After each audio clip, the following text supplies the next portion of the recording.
শুভ সন্ধিয়া বন্ধু বান্ধৱীসকল, বন্ধাকবি আৰু পালেং শাকৰ পকৰাৰ এটা ৰেচিপি আগবঢ়ালোঁ। এই জলকীয়া কাটি সোৱাদ অনুযায়ী অলপ নিমখ দিলোঁ, অলপ হালধি দিলোঁ, জিৰা আৰু ধনিয়া বটা অলপ দি দিলোঁ, তাৰপাছত বেচন দিলোঁ আৰু ভালকৈ মাৰি ল'লোঁ।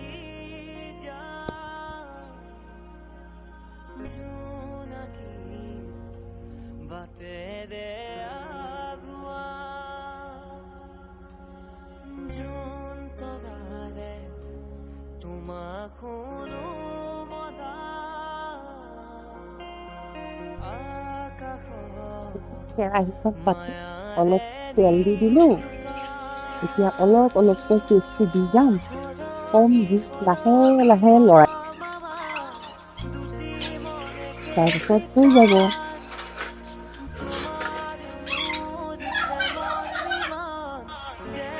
এয়া আমাৰ দুপৰীয়া সাজটিৰ চিম্পুল